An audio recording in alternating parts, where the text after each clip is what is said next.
What is going on, everybody? My name is Northy, and another morning upload. This one's a very interesting week. We've got a very interesting week here on the channel, but of course we're here with the round 21 review. As we all know, very interesting week. A bit of a sad one because I'm pretty sure this week is pretty much solidified that North Melbourne are going to be finishing last. Oh, I was not happy about that, and I've said plenty of times during the second half of the season that North Melbourne is not a bottom of the ladder team, but yet here we are, bottom of the ladder, probably going to happen. Look, there's nothing I can do now, but this weekend, or last weekend, was a very interesting one for a lot of reasons. A lot of people, after last week, would have been putting in Callum Mills, but due to a late game change, Callum Mills was out. So you'll notice when we go to top team, a lot of people have very deflated teams, and that'll mainly be because of Callum Mills. His gap in the game made it very tough for some people because they just didn't expect to be kind of hung out to dry like that. But yeah, interesting all round. But like last week, we'll start with the star powers, and I want to take a little bit of a deep dive into each separate player. So Brodie Grundy, decent game, 105 points. That's good when you've got him for green, gives him double digits, and he was the second best one for me, as Jack Steele had 113 in there as well. So I would like to have his green because he's a lot more of a consistent player, but Brodie Grundy is my runner-up, and he is a good player to have on the squad. Then we got Clayton Oliver, didn't perform as well. You can see he had no marks, which is just completely like out of the norm for Clayton. So 28 disposals and 3 tackles is not going to do it. As you can see, very low compared to everyone else. So only about 130, if I can remember off the top of my head. Yeah, 130 points from Clayton, but we got about 210 from Brodie Grundy. So about 350, somewhere around there, if I've got that right. I hope I've got that right. 340, I think. But it's a bit lower than what we were aiming for from these two. But we got a Riley O'Brien, an okay game.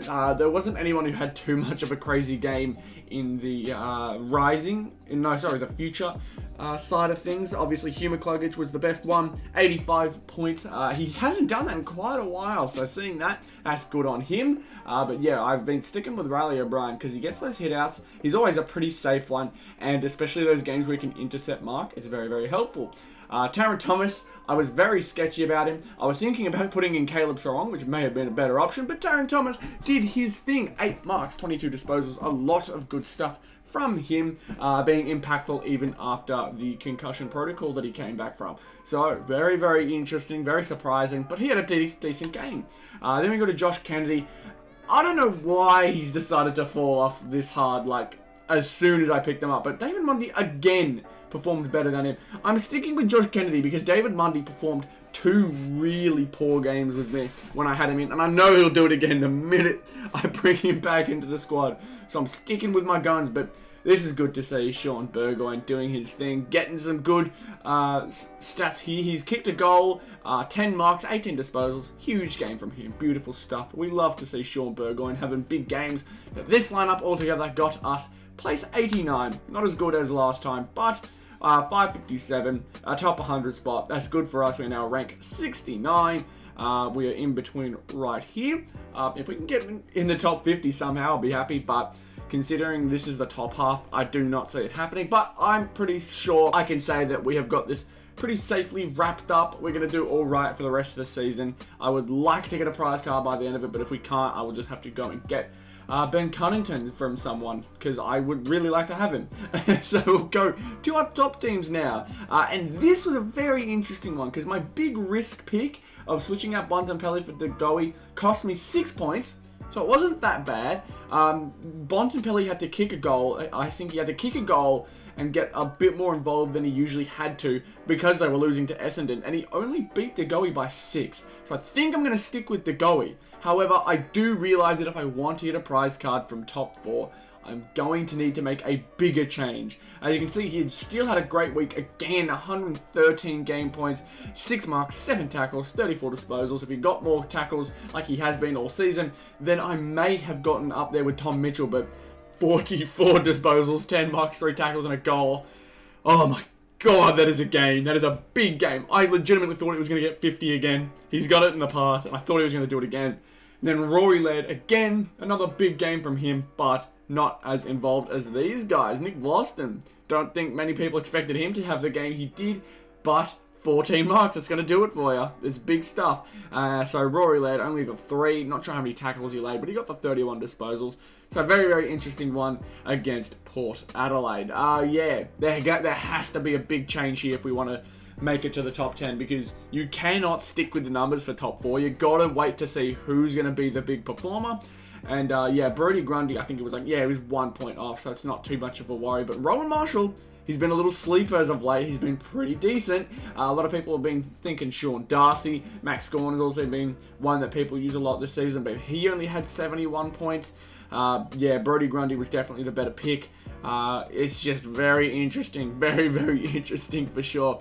And in top 4, we ended up getting 36. It was not bad. It was not bad at all. But you can see here, there is so little room for error that the minute you go and pick the wrong player, everything falls over. Everything does. As you can see here, lowest was 404. So we had to be in the 400s again. I was ranked 36, and it's put me, and I'm still in the top 100, which is good. And I would like to stay in the top 100 for each game mode, and I think I'll call it a successful season. But 393, it's alright. It's okay. We were very close to 400 and very close to that top 10 spot.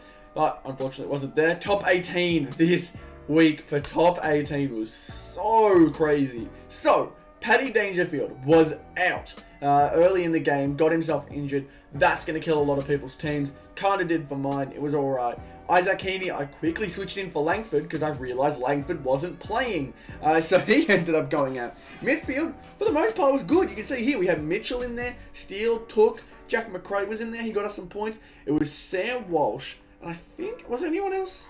I don't think it was anyone else. I think it was just Sam Walsh who was the least, or was the lowest performer, which honestly is not a bad week at all for the midfield. That's really, really good.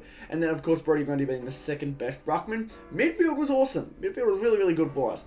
Backline, super interesting. As I said, Callum Mills out late with an injury. He got 0, which tanked everybody's teams. But you can see here, we still managed a lot in the backline. But if we had literally anyone other than Callum Mills, which I know is not something I really can say, because Callum Mills, I think, was in a lot of people's teams, and that late out would have just completely had everyone up the wall. But I realized very quickly that almost everyone will have Callum Mills. Callum Mills is not going to be one that people forget about. So, yeah, you'll see that in the results.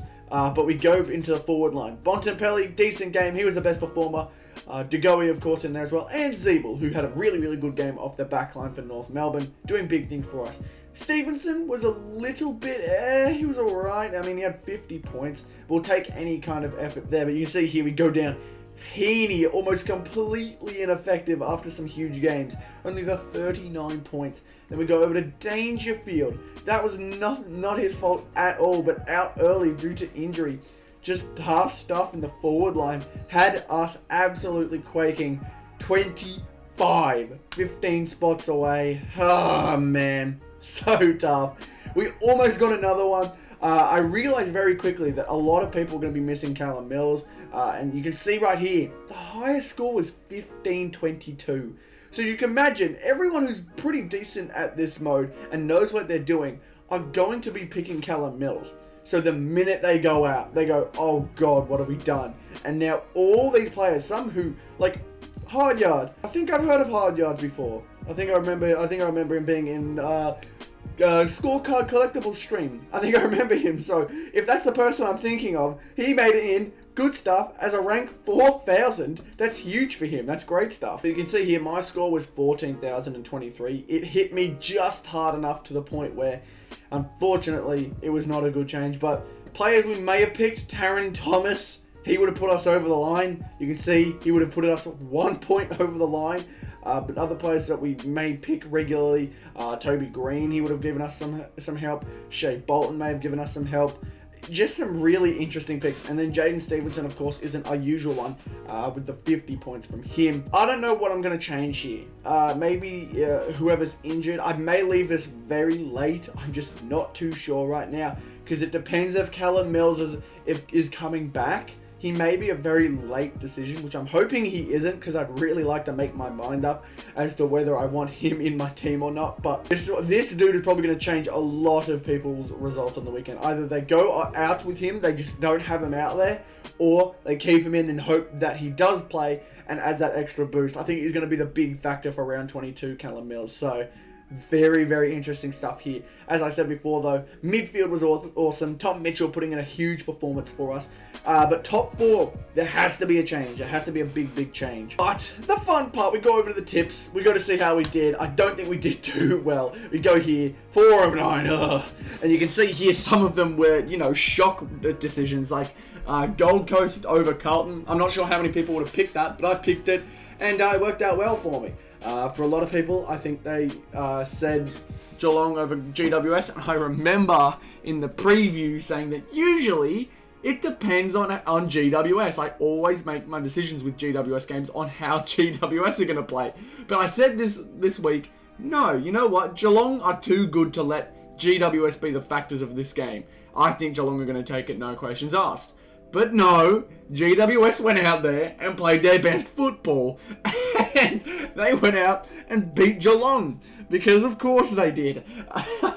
Then we go over to Hawthorn versus Collingwood. I purely picked Collingwood because I really needed Hawthorn to lose. That was the one that I needed them to lose. Because if Hawthorn lost, they were going to be the closest to North Melbourne in case North Melbourne could pull a last second push out from the end of the season. But unfortunately, it looks a little bit over now with North Melbourne losing by 33 to Richmond. It looked really good to start. That first half was really promising, but only 20 points in the second half to Richmond's, 73? That's ridiculous. Yeah, very, very tough for us, but unfortunately, we got to lick our wounds and come back next season, hoping that we get a better result. Sydney losing to the Saints.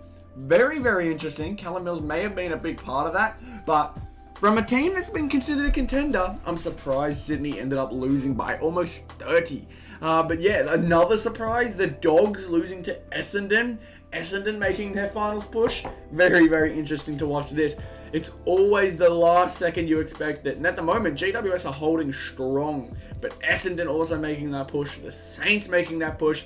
I believe this final 8 spot is between the Saints, the Giants, and the Bombers at this point. Freo taking that big loss to Brisbane. I don't think they're going to make it this season. I think it's between those 3. Essendon, the Saints, and GWS. GWS probably in the driver's seat considering their huge win over Geelong. That is a big, big win against probably the most informed team in the game. They just got such a complete roster. It's unreal. But then we go to Adelaide versus Port Adelaide. A very close game. Awesome. Showdown 50. It was great to watch. Port Adelaide ended up taking that one over Adelaide. Really close stuff, and yeah, both teams could have won it on any good night for either of them. So, just honestly good for entertainment. But we go over to West Coast versus Melbourne. I tipped Melbourne. We got it right, which puts Melbourne on top. West Coast did a decent job to try and come back and fight, but a good job from Melbourne to hold out even after the weather delay, which was crazy. But interesting stuff. And Melbourne take that one to finish us out. Give us our correct tip, but only 4 out of 9. I don't imagine too many people did great, but my tipping's never been good. It's never been too good. I'll go over to round 22. This is what it's looking like. I'm not going to make any formal tips, but we'll see what happens. This preview for round 22 is going to come quick because it's about 3 days from now. On a Tuesday I'm recording this, and it's being uploaded on a Wednesday. So the preview will be out very, very soon, but I appreciate every single one of you for tuning into this video. The support, again, has been crazy. Loving all your guys' support. I know that you guys have been contacting me a lot for trades, so I'm trying my best to respond to as much as I can and making sure I'm saving as much as I can while trying to make some decent trades happen, because it's all tough. It's all very tough, but definitely worth it if we can manage to make all sides happy in the trades. But again, thank you all so much for watching. Be sure to subscribe to the channel if you haven't already. Let's try and get to 300 as quickly as possible. It'll be super, super appreciated if we can do so. And like the video, of course, if you enjoyed. But thank you all so much for watching this video. I'll see you all in the next one. Goodbye.